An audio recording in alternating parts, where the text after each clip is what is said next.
There's a law that the United States government made just recently, June 1st, in which they say everybody who comes back to the United States has to have either a U.S. passport or a driver's license which has a new kind of code embedded in it.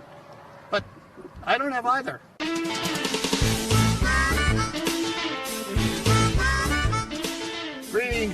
Greetings, fellow citizens of the world. I'm Garry Davis, and I'm sitting here in about 2 miles from something called a frontier, which is false because there are no frontiers. The sun is on the other side, the sun is on this side, the wind goes freely and so forth.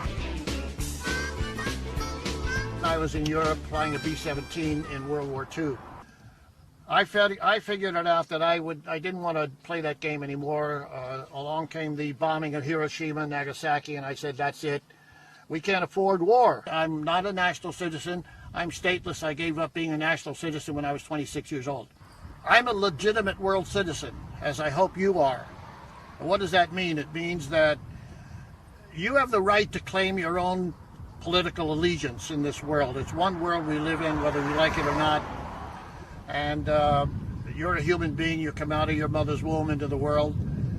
And this idea of nation states is totally dysfunctional. It's a carryover from another age.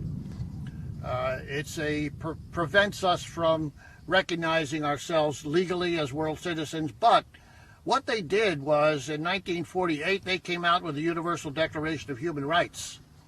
And that declaration says all human beings are born free and equal in dignity and rights. And they're endowed with reason and conscience and should act towards one another as a spirit of brotherhood.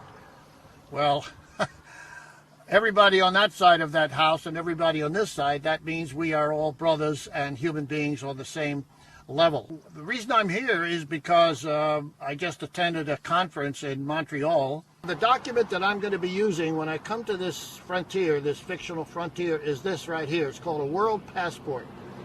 And it's based upon an article in the Universal Declaration of Human Rights. That article says everyone has the right to leave any country, including his own, and to return to his country. It's a very interesting word, country, because it's not state, it's not nation. Country, what's a country? Tom Paine said, my country is the world. This passport is going to be presented to these guys on the frontier, these Homeland Security guys, as I've done many times in the past. I live in South Burlington, Vermont, right next to the airport. So what are they going to do with me? Well, they might say, Garry, we're going to parole you into the United States. I say, no, you're not. I don't admit to being a parolee. A parolee means that you're a criminal. You've been paroled out of prison. Well, Canada's not a prison, and I'm not a criminal, so what else have you got? They haven't got anything else. They cannot send me back here because I won't go back. And they can't put me in prison because there's nothing, what have I done? There's no crime here. I'm not in the United States. And they know I live in South Burlington, Vermont. I have a house there, etc.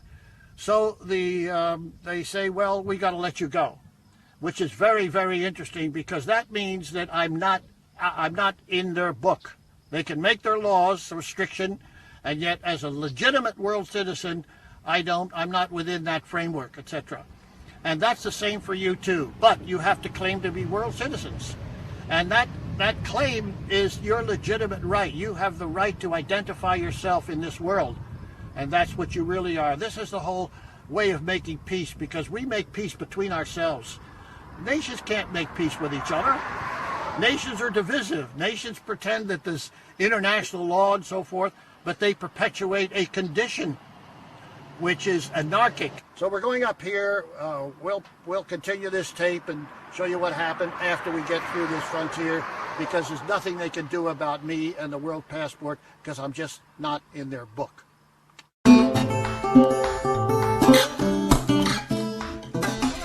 Hello. Where do you all live? I live in South Burlington, right next to the airport. Hand me that passport.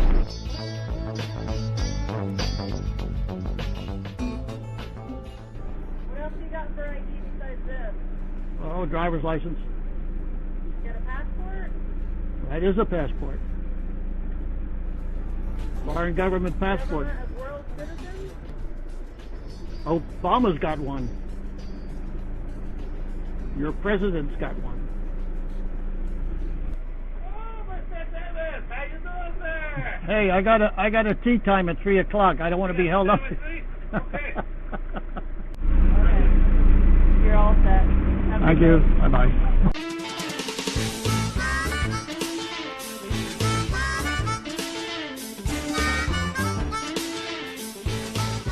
I got through with no other ID than the world passport. It all took about 2 minutes, and then it was finished. And she said, "Okay," handed the passports back and says, "You're okay."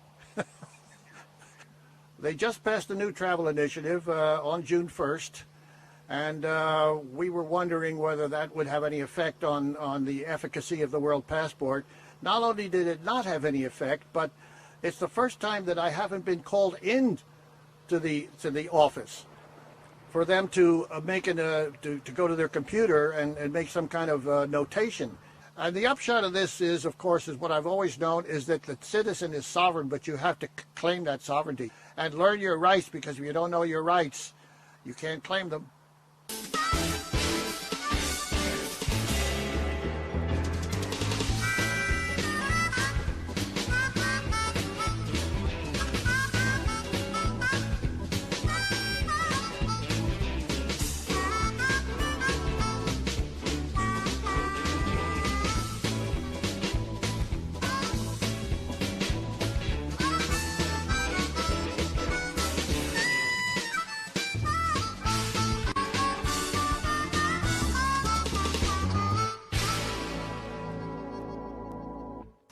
So this is the reality. The reality is that the world is one, and this passport represents one world.